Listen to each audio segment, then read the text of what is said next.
बहुत सारे गलत रस्में हमारे यहाँ शादी में। ये खैर उपटन लगाते हैं ना इधर, अभी तो खैर जो भी है।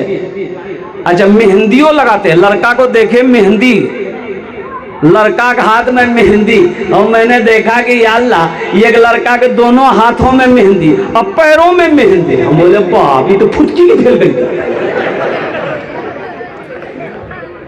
तुमने उलमा से पूछा, मेरे बच्चों नौजवानों, तुमने उलमा से पूछा कि मर्द को मेहंदी लगाना कैसा है, ये जायज है कि नाजायज है? मर्द के लिए मेहंदी लगाना जायज नहीं है, यह औरतों के लिए है, यह औरतों को इजाजत है। मेरे बच्चों नौजवानों, अल्लाह अकबर कबीरा। और मैंने एक नौजवान को देखा कि कोट पैंट पहना हुआ, हाथ में चिमचिमाती घड़ी थी। एक हाथ में घड़ी, एक हाथ में लॉकेट। लॉकेट होता है ना, अरे चांदी का लॉकेट, अगर कलाम बरका चैन है यहाँ तक बात। बड़ा खूबसूरत नौजवान था। तो मैंने कहा कि बेटा बहुत खूबसूरत लग रहे हो, कहीं जा रहे हो क्या? बोला कि नहीं, कहीं जा नहीं रहे हैं, कल्ले तो बिहा हुआ है। वो बिहा हुआ है, अच्छा, जब भी तुम्हारे हाथों में मेहंदी लगी हुई है, जब भी तुम्हारे पाँव में मेहंदी लगी है। बोला कि हजरत ये तो किस्मत की बात है। हमने कहा कि बाबू ये बताओ, ये कोट बहुत अच्छा पहना है, किसने दिया है? बोला ससुर। ये पैंट? बोला ससुर। हमने कहा जूता? बोला ससुर। ये घड़ी? बोला ससुर। बोले अब कुर्ता के नीचा में जो गंजी पिंड के ससुर। लॉकेट? बोला ससुर। तो हमने कहा कि ससुर क्या क्या दिया है? बोला यहाँ बा तुरंत दिखावे जनाब। वो लड़का घर लेकर गया, बोला कि हजरत देखिए मेरा रूम, देखिए ये मेरा कमरा, देखिए सारा कमरा सजा हुआ था। ओ फोन, ये पलंग, क्या पलंग था, बॉक्स वाला पलंग। कभी कभी लड़का का बाप भी घुस जाएगा उसको। और बॉक्स वाला पलंग है, ये अलमारी है, ये गोदरेज है, ये सोफा सेट है, ये कुर्सियां हैं, ये बर्तन रखे हुए हैं। सिलपची अदना सिलपची भी मौजूद है। हमने कहा कि बेटा ये सब ससुर बिल्कुल। बोला सब कुछ ससुर बिल्कुल। हमने कहा कि बाबू एक बात बताओ, इतना सामान एक लड़की लेकर आई, लड़की लेके आई ना, अरे बोले लड़की लेके आई ना, इतना सामान एक लड़की लेकर आई, तुम्हारा क्या है? बोला हमर कुछ नहीं जा, खाली हमर जान जा। मेरे बच्चों नौजवानों, तौबा करो, नबी के सुन्नत के मुताबिक निकाह करो। इंशाअल्लाह नबी के सुन्नत के मुताबिक निकाह करोगे, अल्लाह निकाह में बरकत देगा, अल्लाह तेरी रोजी के दरवाजे को खोल देगा। नबी के सुन्नत के मुताबिक शादी करोगे, इंशाअल्लाह देखना अल्लाह जो भी औलाद देगा वो औलाद नेक और सालेह पैदा होगा। इसलिए सबसे पहली बात यह है कि जहेज को खत्म कीजिए। अब इधर है कि नहीं जहेज? इधर यहाँ है जहेज, इधर भी है ना। अल्लाह माफ करे। जहेज एक बात ज़हन नशी कर लिए मुसलमानों के लिए, जहेज है ही नहीं है, जहेज नहीं है। अच्छा, बारात भी नहीं है। यही वजह है, अब इधर बारात में अब क्या बोले, बारात इधर भी बारात है।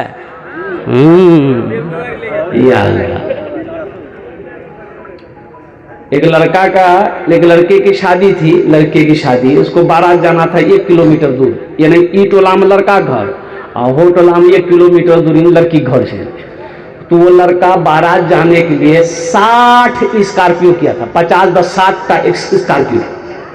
अच्छा, गाड़ी भाड़ा में जितनी भी गाड़ी किया, गाड़ी वाला सब ड्राइवर सब गाड़ी चला गया कि बारात तक भाग ली।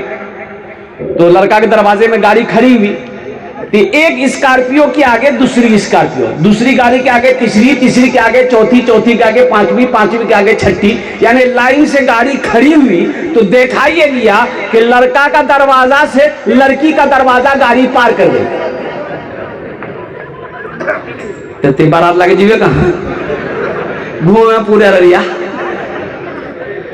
बाद में पता चला कि ये 60 को जो स्कॉर्पियो किया है ये इसका अपना पैसा नहीं है, लड़की वाला से 3 लाख टका लिया है। बोलो वह गर्वी जी रही। गुड़िया खरीद कर कभी, गुड्डा खरीद कर, गुड़िया खरीद कर कभी, गुड्डा खरीद कर देता था रोज रोज खिलौना खरीद कर। अररिया जाते थे, हर बाप जाता है, छोटी बच्ची है, बाबा मुझे वो मोटरसाइकिल में बैठा लिया, साइकिल में बैठा लिया, बच्चा को बाजार ले गया। और कुर्बान जी, बाप तो बाप होता है ना।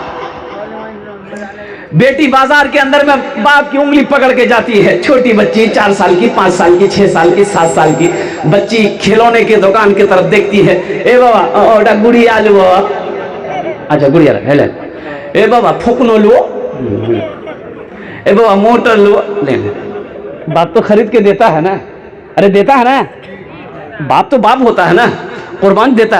गुड़िया खरीद कर कभी, गुड्डा खरीद कर देता था रोज रोज खिलौना खरीद कर। जारी है यारो तिजारत का सिलसिला, बेटी को दे रहा हूँ मैं दूल्हा खरीद कर, बेटी को दे रहा हूँ मैं दूल्हा खरीद कर।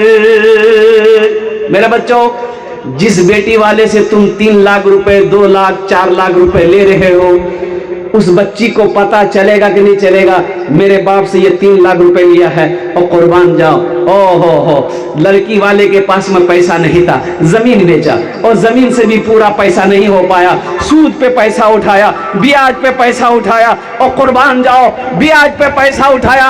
मुसलमानों क्या समझते हो, वो सूद पे पैसा उठाया है, वो अल्लाह की बारगाह का मुजरिम बनेगा, क्या तुम बच जाओगे? उसका अजाब तुम्हें भी भुगतना पड़ेगा। एक बात याद रखना, उस मुसीबत में डालने वाला कोई और नहीं तुम हो। अगर तुम जहेज नहीं मांगते तो वो सूद पे पैसा उठाने पर मजबूर नहीं होता। शादी हो गई, वो तो बेटी वाला है, मजबूर है, जवान बेटी बैठी है, शादी तो करना है, शादी हो जाएगी। एक बात याद रखना, वो बीवी तुम्हारी बन जाएगी वो लड़की, लेकिन दिल से इज्जत नहीं करेगी। दिल से इज्जत करेगी?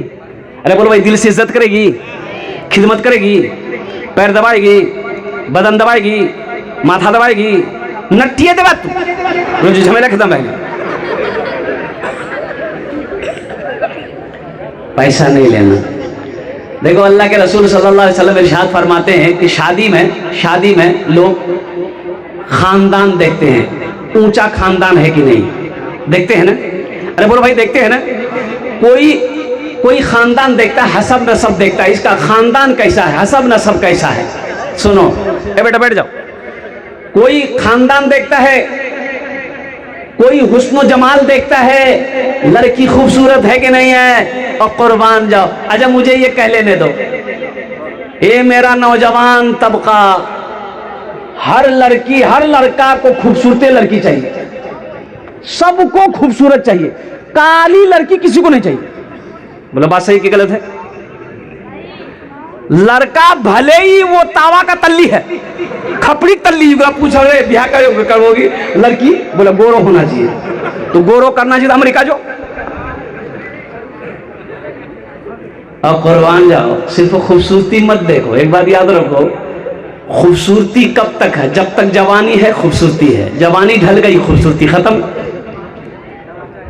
तो अल्लाह के रसूल सल्लल्लाहु अलैहि वसल्लम इरशाद फरमाते हैं, कोई हसब नसब देखता है, कोई खूबसूरती देखता है, हुस्न जमाल, और कोई पैसा देखता है, माल देखता है, माल वजर देखता है, कोठी वाला है कि नहीं है, जमीन वाला है कि नहीं है, दुकान वाला है कि नहीं है। कुर्बान जाओ, हमला करो। तुम दीनदारी को देखो और कुर्बान जाओ। अल्लाह के रसूल सल्लल्लाहु अलैहि वसल्लम इरशाद फरमाते, तुम दीनदारी को देखो, जिस घर में दीनदारी हो उस घर में रिश्ता करो, जिस लड़की के अंदर में दीनदारी हो उस लड़की से रिश्ता करो, जिस लड़के के अंदर में दीनदारी हो उस लड़के से रिश्तेदारी करो। इंशाअल्लाह दीनदारी देखकर शादी करोगे, इंशाअल्लाह वो शादी कामयाब होगी। इंशाअल्लाह दीनदार लड़का देखकर बेटी की शादी शादी कराओगे, इंशाअल्लाह तेरी बेटे की जिंदगी बेहतर जिंदगी गुजरेगी। दीनदार लड़की देखकर इंशाअल्लाह बीवी बनाओगे, इंशाअल्लाह वो बेहतरीन बीवी साबित होगी। हाँ, अब रही बात ये कि हसब नसब भी, खानदान ऊंचा भी मिले, अल्हम्दुलिल्लाह। अच्छा, उसी में पैसा वाला भी मिल जाए, ये तो अल्हम्दुलिल्लाह। उसी में अगर ब्यूटीफुल मिल जाए, ये भी खूब सुभान अल्लाह। अगर ये तीनों चारों चीजें आ जाए, अल्हम्दुलिल्लाह सुम्मा अल्हम्दुलिल्लाह। दीनदारी भी है, खूबसूरती भी है, पैसा भी है, और फिर क्या कहने, ये तो सोने पे सुहागा है। लेकिन सुनो मेरे बच्चों, एक बात याद रखना, किसी लड़की के अंदर में नुक्स मत खोजना। शादी से पहले एक झलक देखने की इजाजत है। कितना देखने की इजाजत है? अरे जोर से बोलो ना। यानी एक झलक लड़का लड़की को देख सकता है, इजाजत है, एक झलक। कितना? लेकिन बताओ, यहां पर यह रस्म है, यहां तो देखा जाता है कि लड़की को, लड़की वाला को बोल दिया जाता है कि कैल फटकन ऐते लड़की देखे। अच्छा, एक स्कॉर्पियो भर के आया, खालू जी, फुफा जी, मामू जी, ममाजाद भाई जी, मियाँ जी, बहन जी, सबको अली, लड़का भी अली। लड़की वाला बेचारा मजबूर। हाँ, लड़की को बेटा बोले, बेटा तैयार भाई होते। अब ये लड़की बेचारी क्या करी, पता नहीं किसकी निगाह कैसी होगी ना होगी, मुझे पसंद करे या ना करे। ये तौहीन है हमारी बच्चियों की। ये बच्ची घबराई रहती है, पता नहीं कौन मुझे इनकार कर दे, क्या नुक्स निकाल दे, कौन साहिब निकाल दे। ये बच्ची गुसल खाना में जाती, गुसल करती है, तेल उल लगा लेती है, ओ हो, ये पवा पाउडर, 100 ग्राम लिपस्टिक, ये बच्ची बैठ जाती है। मजबूर है, कुर्बान जाओ। सुनो सुनो, किसी की बेटी अगर पसंद ना आए तो उसके अंदर में नुक्स मत निकालना कि नहीं लड़की